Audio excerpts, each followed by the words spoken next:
Tonight, we discuss the unbelievable power every single human has today, like never before. Every single one of the 8 billion of you can have a real relationship with God, an understanding of God, a deep spiritual awareness never before possible, and now is. So last week, we began this amazing talk of the Rebbe that I was so excited about. And I was like, all right, I didn't tell you the punchline. We left it a cliffhanger. I don't know if everybody else was spending the whole week thinking about it, but I'm going to briefly review what we did last week, and then we will continue and conclude and hopefully have time to introspect a bit on the point, this amazing point the Rebbe is developing here. So this is a talk from the Torah portion of Vayishlach, and then the date, which is most significant in this talk, was the 19th of Kislev, and we said this was from the winter of 82 and 83. The Rebbe is focusing on the first leader of Chabad, referred to as the Alter Rebbe, the author of the Tanya. Immediately after his release from this very horrific imprisonment, where totally assumed to be the death penalty, like that type of imprisonment, he writes a letter. So he's doing it right after, which means this is very significant and connected to his release because, got a lot of things to do right after. Especially if you're leading a whole movement and you've been sitting in prison for 53 days, they got a lot to take care of. This was very important. And he wrote this letter to two people that are very great Hasidic Torah giants in their own right, very great scholars, very holy people, Rav Yitzchak Berditchev, Rav Mezhebush, also leaders of the Hasidic movement. And when he's talking about his release and praising God, he focuses on how awed were the ministers and officers of the Tsar, knowing that, of course, he was supposed to be killed, and somehow he became completely exonerated. There's a God. There's a God more powerful than the Tsar. Tsar Nicholas was such a reactionary, was such an anti-Semite, overtly. You see, if they write any bio of him, is going to mention it. He made many harsh decrees against the Jews. So here's the reactionary anti-Semite who completely exonerated this religious Jew. There's a God. There's a God who's supernatural. There's a God bigger than the Tsar. Amazing, but it doesn't seem to be really the point that they should have been so excited about. It's good, it's great, it's wonderful, it's amazing, and obviously this opened up all the ministers and officers to an awareness of God, and that's the foundation of keeping the Noahide laws. So hopefully they continued in their journey and were Noahides themselves, and that's of course very special. But that's the main thing going on here.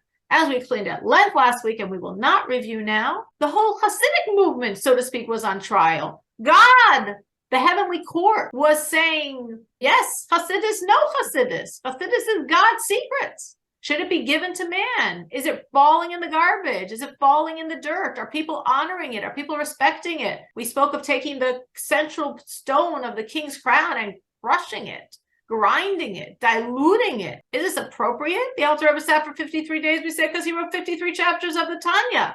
This foundational Hasidic work that makes God rational, that explains God's secrets. Is this correct? And his vindication below on planet Earth by the Tsar and the physical system was reflecting the vindication above. Yes, Hasidus, we're giving you the green light. Go out, go forth, be even stronger than ever before. As truly, after this arrest and liberation, the Alter Rebbe was even more expansive in sharing the secrets of God than ever before. So that was the main point. So he's talking about the wonder of these ministers and officers, talk about the vindication of the Hasidic movement, the redemption of the Hasidic movement. How God says, yes, now we all have a mandate to spread Hasidus more than ever before. Why did he focus on that, which is good and true, but seemingly far, far, far secondary to the main point, the redemption of Hasidus. So that was a question, and we spoke at length, and we gave a lot of backstory for everyone to understand it. To understand this more, to answer it, so to speak, we went back to the idea of the roots of Hasidus with the founder of Hasidus, the Baal Shem Tov, and how he ascended to the chamber above in the heavens of the Redeemer, of the Messiah, of Melech HaMashiach, and he asked him, my master, when will you reveal yourself? And Mashiach responded, when the wellsprings of Hasidus spread over the entire world.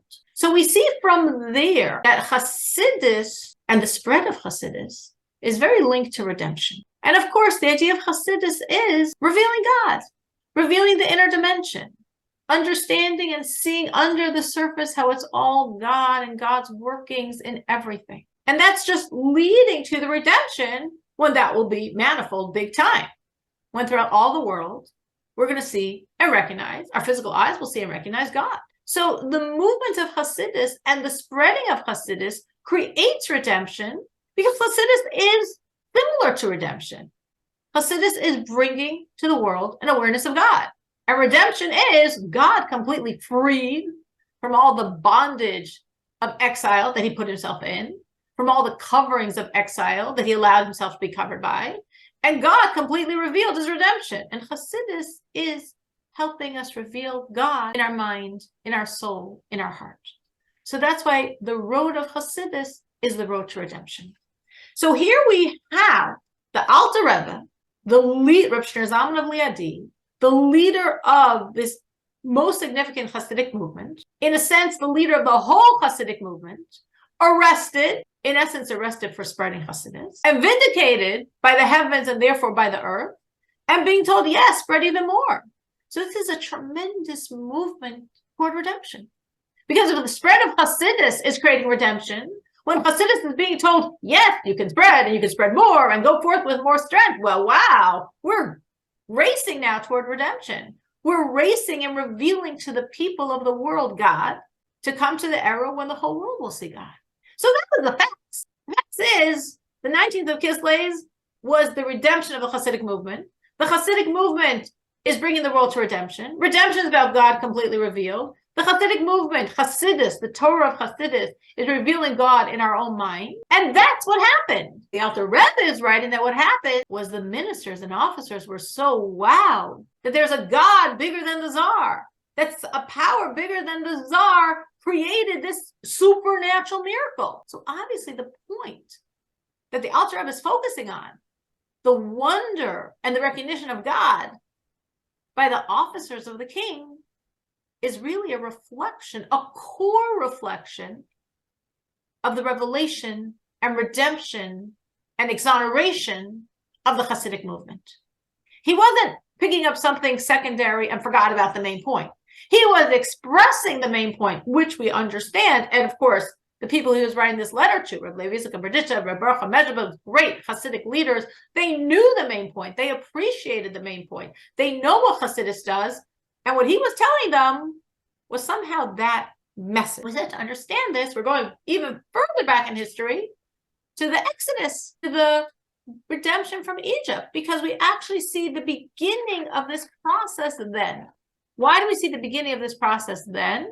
Because initially, when Moses comes to Pharaoh and says, let my people go, he says, I don't know who this God is that I should listen to him. I don't know who Havaya is. There are two foundational names for God, Havaya and Elokim. God has 7 names and 70 ways we refer to him. But of the 7 names, the most significant name is Havaya, which represents God higher than nature. And then, much after this, Elokim, much lower on the totem pole, Elokim, which is God within nature. So when Moses comes and says, God said, let my people go, Pharaoh said, I don't know this Havaya that I should listen to him. It was very specific what he said. I don't know Havaya. Havaya, meaning a God bigger than nature, a God bigger than me. I don't know that. That there's God, I accept God's within nature, the cycle, the sun rising and setting of the sun and the movements of the currents and the galaxy and the rain. That's all God. Yeah, I get that. I can handle that because that's not overt. That's not in my face. That's not bothering me and restraining my act. But Havaya, a God bigger than nature, a God that's my boss, a God that's telling me what to do and I've got to listen. There's powers bigger than mine. No, I don't know that. And through the course of the 10 plagues, Pharaoh came to learn who Havaya was. As God said to Moses before that final plague, that the Egyptians will know that I am Havaya. And that's what happened through the 10 plagues, through the final plague, the slaying of the firstborn.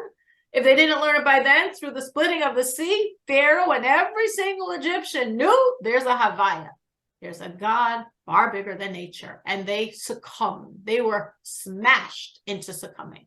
That was a very brief rendition of what we did last week, which means in about 10 minutes, I summarized what we took us an hour, hopefully assuming that people knew it, retained it, and just reminding you to move forward. This idea that the Egyptians came to an awareness, a recognition that there's a God higher than nature. I mean, they saw it. They saw the water and blood. They saw the frogs. They saw the lights. They saw the boy. I mean, they didn't have to be great scholars. They didn't have to be deep, spiritual, sensitive thinkers. They experienced God higher than nature. So God brought them. It's not that they were sensitive souls. They were not.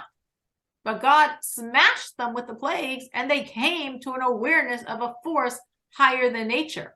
Now, obviously, this is only like a precursor, very small precursor of what will be by the redemption. By the redemption, God will have a redemption. The Torah will have redemption. The Jewish people will have a redemption. And the entire world will have a redemption. Every single human being will be redeemed. All 8 billion. Every single person will be redeemed. Now, what is going to be this redemption? What's going to be happening then vis-a-vis the world? So we see that Maimonides, who codifies the laws of redemption, he brings in the idea essential to redemption that the world will be rectified. The whole world will change. And he quotes from the prophet Zephaniah that then God says, I will turn over the nations, that they will all have this clear tongue to call out in the name of God and to serve God together. So we see that the prophet is saying that a prophecy of redemption is that the entire world will recognize God. The entire world will serve God. The entire world will be unified in a pursuit of God, of knowledge of God, of understanding of God, of connection to God. And that is very significant. It's not like, well, there'll be a lot of great things by the redemption. There won't be any war. There won't be any illness. People will have all the money they need. There'll be lots of great things. The resurrection of the dead. I mean, there's lots of wonderful things going on. So another nice thing on the list is the whole world will recognize God. No, it's not another nice thing on the list. It's actually critical. This idea of humanity recognizing God, humanity serving God, is critical as we see in the prophecies describing redemption. This is a very, very strong theme. And when we say God, we don't mean God as he is concealed and cloaked within nature. We mean Havaya, beyond nature, because by the redemption, there won't be any more cloaks. There won't be any more barriers. There won't be any more concealments. And we see this in the prophecies about redemption, that it says that God will be completely revealed because God's going out of exile. We're going out of exile. God's going out of exile. What was God's exile? All of the coverings, all of the layers, all of the barriers concealing and constricting him. He put them on himself. There's no force ruling him. This is his setup. He agreed to himself to put himself in exile, but he's really happy to get out of it and be completely revealed. And what does it mean completely revealed? So the prophet says, what does Isaiah say? That all flesh together will see that the mouth of God is speaking. Now that's meant in a very literal way. All flesh, our physical eye. We see what our eyesight can see. We will see God by the redemption. Now, of course, that makes no sense because God's not physical. No, he's not. How can he be seen? He's not physical to be seen by physical sight. We'll find out. But it's true. Our physical eyes will process God. Whose physical eyes? Every single human being, every single person, every Jew, and every Noahide, because the entire world is going to be Noahide. Every Jew and every Noahide will see God in the most physical sense, just as your physical eyes see what our physical eyes can process. Your physical eyes will see the unseeable God. So that means that God is uncovering himself, that we can see him, that we, again, the whole world. This could be this little private thing between God and the Jewish people. No, prophecies don't say that. The whole world's going to see God. Every human's going to perceive God.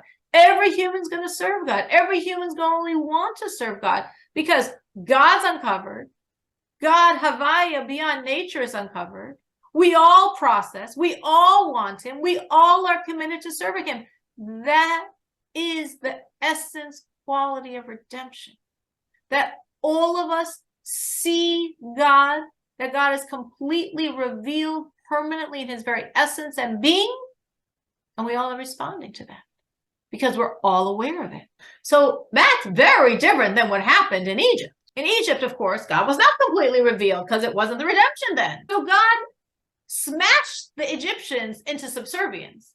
He smashed them into acknowledging there is a God higher than nature. And I mean, plague after plague after plague, they got the point. But that's a very weak level of recognition. They sort of had no choice but to acknowledge God beyond nature, Havaya. By redemption, since God is completely exposed, it will be the most natural thing. Envision the world. Mankind, 8 billion people. What is the level of those 8 billion people? We know what the level is of those 8 billion people, or the masses and masses of them. And every single one of those people, God's going to be completely exposed, and they're going to perceive God. And that's going to change their whole existence. And that's a core element of redemption. Do you see the shift in the world already? Now, of course, it hasn't happened yet, but as the Rebbe is going to explain, we're walking the road for it to happen.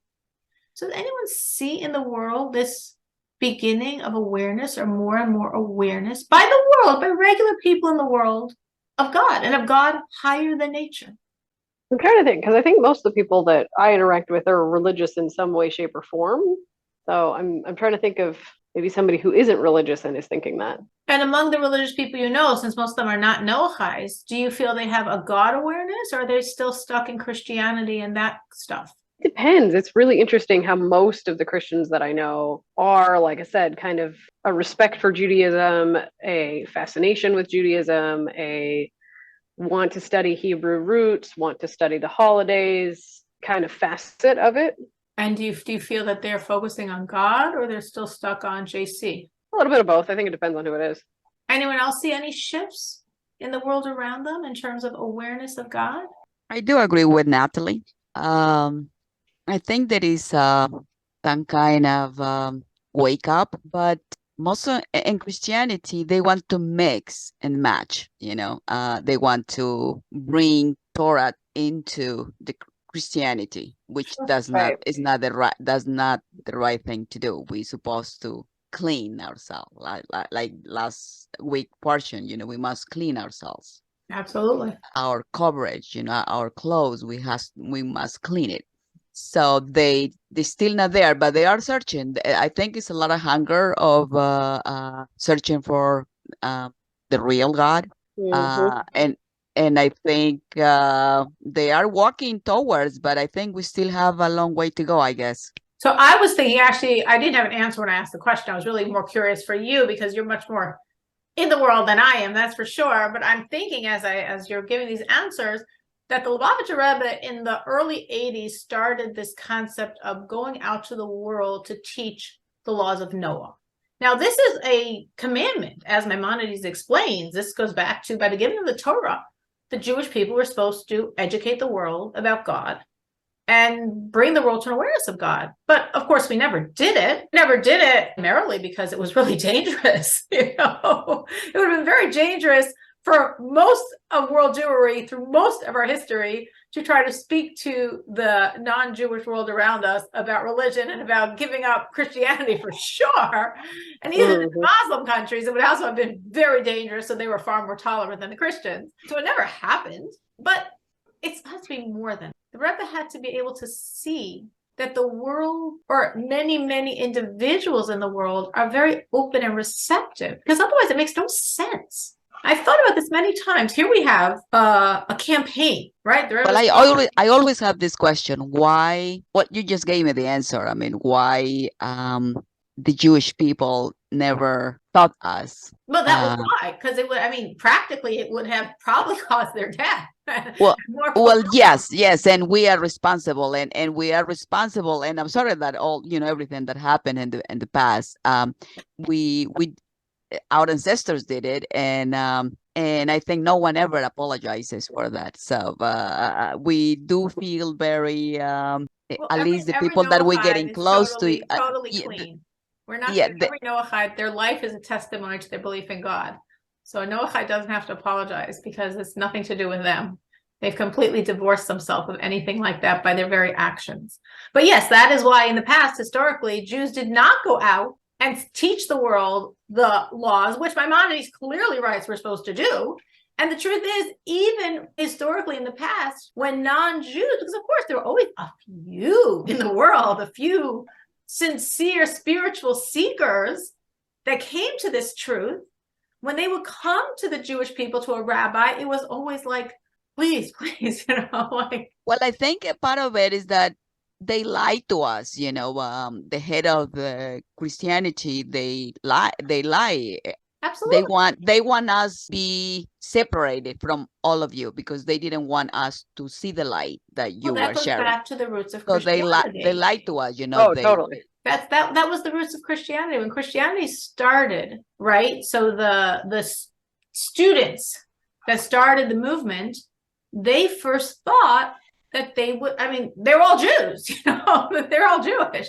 They thought they're going to start this new movement, this new like sect, or I don't know if they thought they were going to take over all of Judaism, or at least a nice portion of the Jewish people would follow this new movement they were making. And the Jews rejected them, like rejected. The Jews did not go for them. So then they saw, okay, well, here we have this great movement without a people.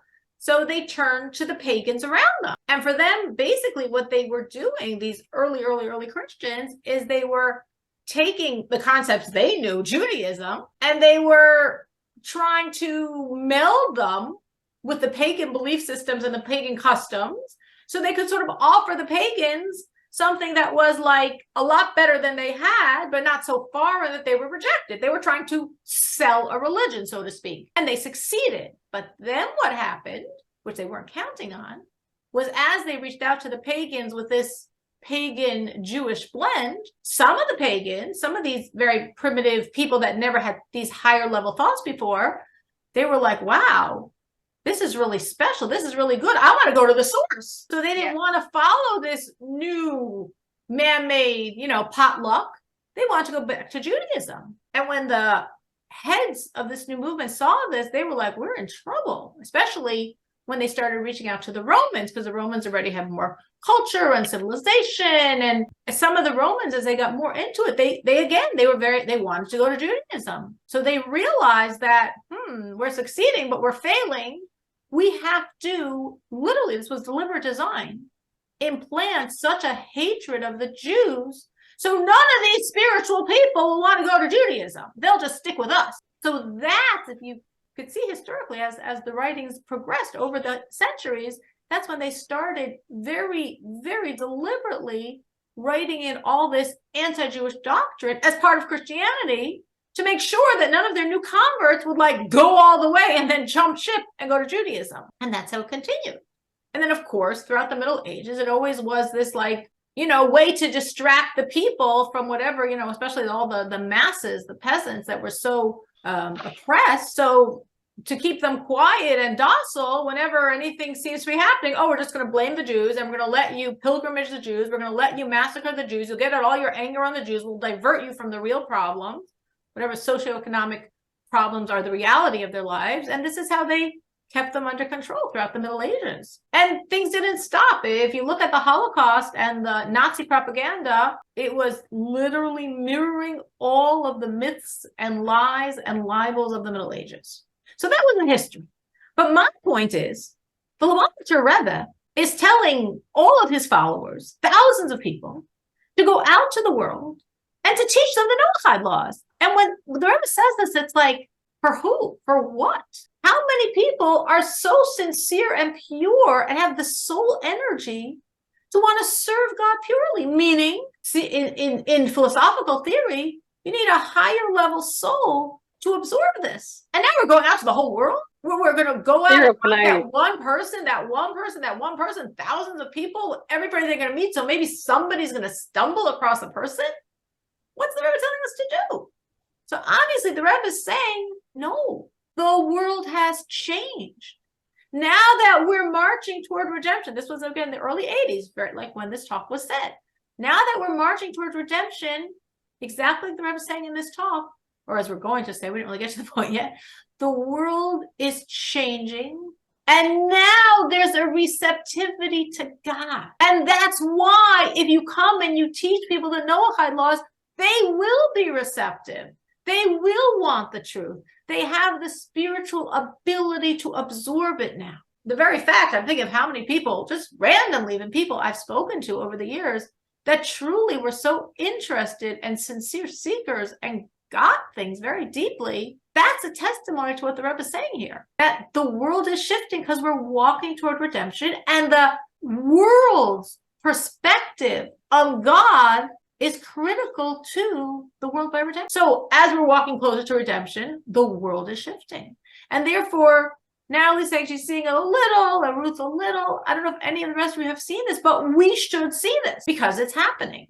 We're marching toward redemption, and therefore the world is more and more aware of God. And the very fact of how many Noahides there are today is unbelievable. And a tremendous testimony to this concept. Yes, there's thousands of Noahides. Unbelievable.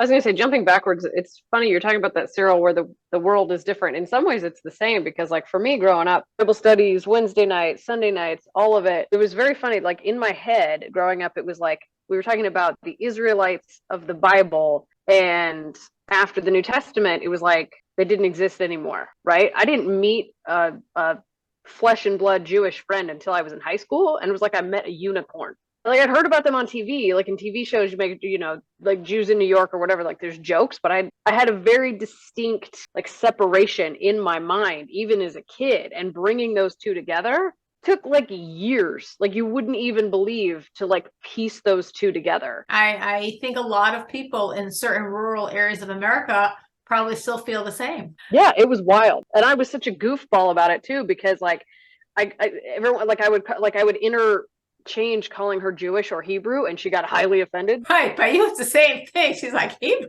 But I had no idea. Natanya, what were you going to add? Yeah, so yeah, there are lots of Noahides in the Philippines, I've heard. Actually, I just found out. I mean, we're in Canada for more than 10 years, that there's thousands in the southern part of the Philippines, and now in India too, because we have a should I say Noahide rabbi in Jerusalem. Well, we first met him 2016. I think he kind of created this Noahide movement, and it's now really thousands of followers around the world.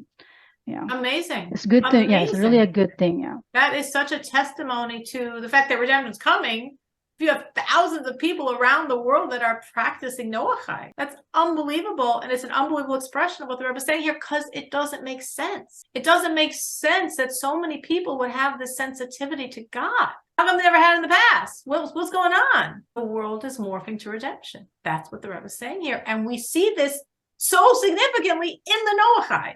That's like the expression of God being revealed. God's revealed, and that's why the humans of the world can perceive him. Is he revealed as he'll be revealed by redemption? Of course not. But is the process happening? Yes. And the more God uncovers those layers, the more the world, on their own, so to speak, are becoming more and more sensitized to God.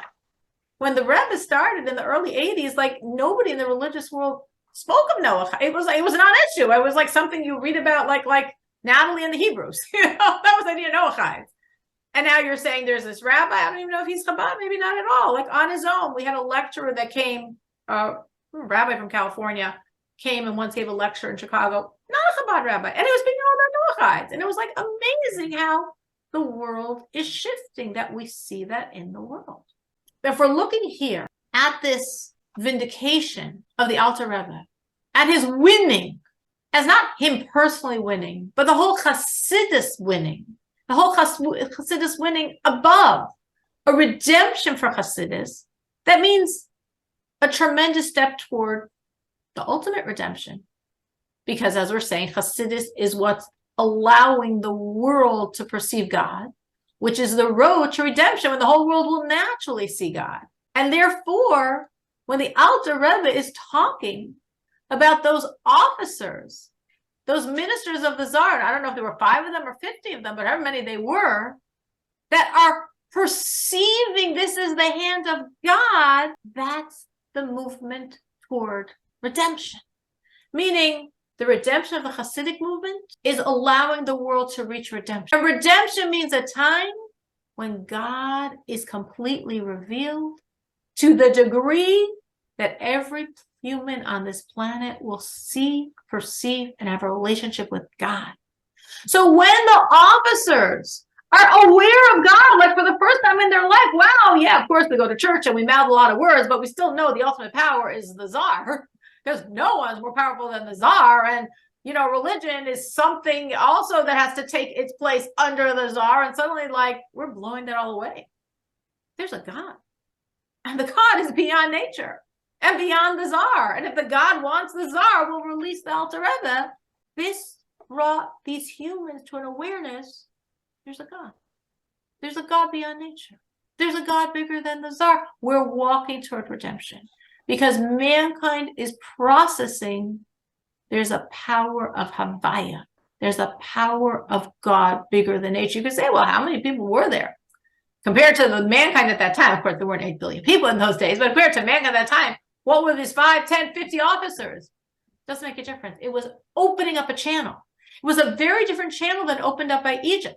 Because by Egypt, the Egyptians recognized Havaya with bashing after bashing after bashing, with plague after plague after plague. So they recognized it was a very limited recognition. It's a recognition coming from a lot of strikes, a lot of blows. It wasn't coming from God uncovering himself in a way that we see him and want a relationship. It was God revealing himself in a way of destruction of this evil of Egypt. But now in Petersburg, it was a shift that the people of the world seeing God's miracles are saying there's a force of God higher than nature. That's the road to redemption, because that's what redemption will be like. Not a bunch of plagues, but mankind seeing God bigger than any other power and literally physically seeing it.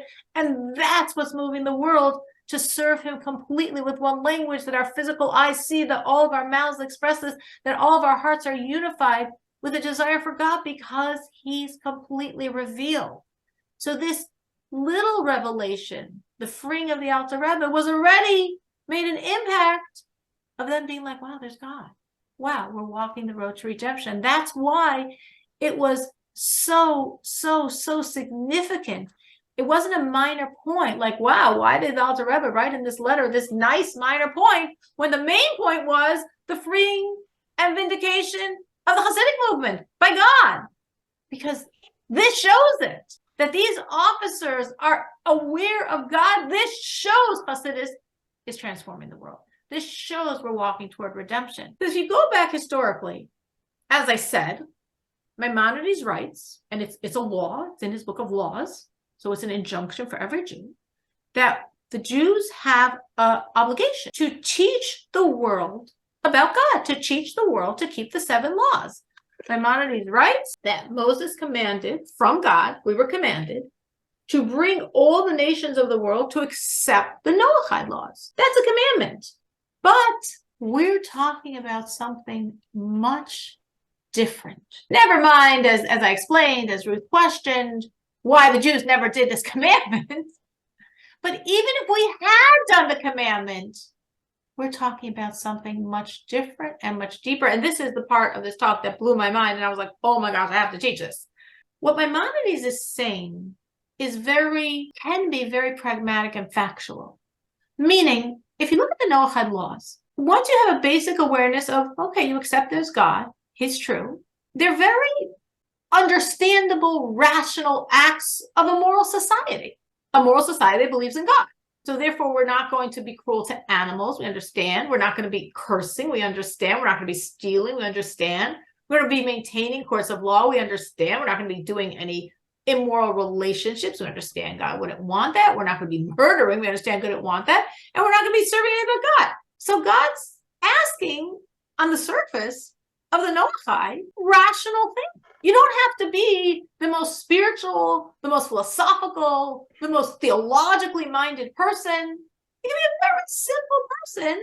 Once you come to this basic awareness of God, and you listen to him, he's not asking you for things that are deep and spiritual and mystical. He's asking for things that make perfect sense. don't know how many of you would define yourselves as scholars and theologians and mystics.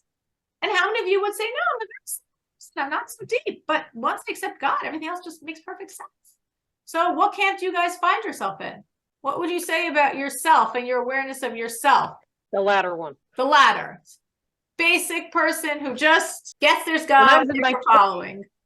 In my 20s, I thought I was a genius, right? That I was like, my best friend, who was the Noahide, who was in the process of conversion, we'd have these long, hours-long conversations, deep conversations. So we really thought we were solving the problems of the universe. Right. I'm pretty sure y'all would think it was very basic. That's the very normal for the age. Very normal. But at this point, you accept yourself as more a regular person who knows there's God and therefore listens. Anyone else? I try. Well, from my experience, I was learning Tanya. And then this concept of complete humility. I know humility, we have to be practice that, but it hit me in a sense that if you really truly have this complete sense of humility in yourself, the rest is just secondary. And that goes with talking to my family, they're Christians, and then I've noticed that, and we change names, right? The Jewish names, and then they don't question us, and then I realized that because I don't question them as well, like we have this respectful relationship, and then I've noticed that it's what you do that resonates with people. I'm not saying I'm a good person, and I'm trying every moment of my life. So yeah, that's how I I'm trying to kind of connect with other people being a Noahide, and because it's really hard. What you're saying is so true, because obviously the more nullified we are, the more the message is pure. It's not dirtied by our ego. Like so often when people give over a message, it's just there's a little bit of or a lot of our self involved, like rah rah for my team. We're the winners, you're the losers.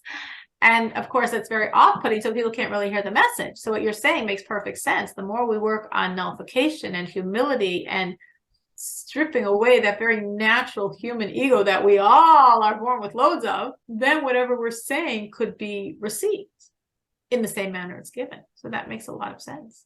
Anyone else on their sort of assessment of self vis-a-vis this question? I don't know if you heard me chime in. I'm sick, so my voice sounds weird, but I'm also the average normal person. Danielle says, I'm normal, I'm typical, I'm average, and I'm an old. Me too. I agree with all of them. I'm on the same page. So learning, and the more I read, the more I know. I don't know anything. So, but, ego, yes, the ego is very. I have to work on it. But I'm working. I work on it. We all work on it. We spend our whole life working on it. It's trying to transcend human, which we can do, and that's our goal. Maimonides is injuncting the Jewish people to help the world fulfill their mission to God and be a Noahide and keep the 7 laws. And we're saying you don't have to be the most philosophical, deep, spiritual person to be a Noahide. But now the Rebbe is saying the world is shifting, and we are assuming from the world around us a deep spiritual sensitivity. The world is shifting, and we're not only conveying these very normal moral messages that any rational person should really be doing on their own, and the only shift is, well, don't do this for some false religion, don't do this from your own sense of morality, do this because there's a God, and God said don't steal, and God said don't curse, and God said honor your parents, and God said give charity. But all those concepts, steal, don't curse, don't murder, honor your parents, don't be immoral, give charity, all those concepts, any normal society should come up with on their own.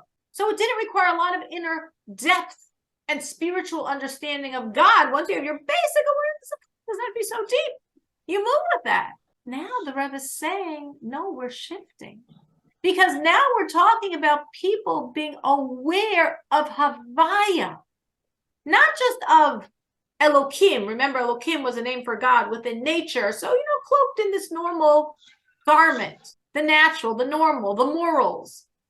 We're going way past that. We're going to Havaya. We're going to God's essence name. We're going to God beyond nature.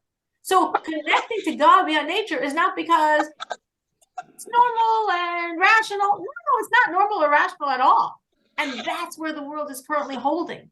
That the world can do this not normal, not rational work. Got a little story on that one, Cyril. Yeah, let's hear. So when I was fresh out of college, my first real job, I got a Christmas bonus. It was about $500. I was thrilled. Didn't know this was coming. 2 days later, my car breaks down and I was devastated. So disappointed because it was going to cost like $490 something, right, to fix it. I was so disappointed because, of course, in 2 days, you've already made plans for what you're going to do with that money. And I was so upset. And my mom says, no. You're thinking about this entirely wrong. God provided he provided the solution before there was a problem, right? He knew that there was a problem with your car. The $500 was because there was already going to be a problem with your car.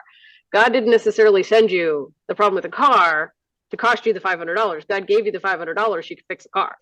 It was like, oh, much better way to think about it. Yes, a very, very appropriate way to think about it. I agree 100% with your mom. She is absolutely right.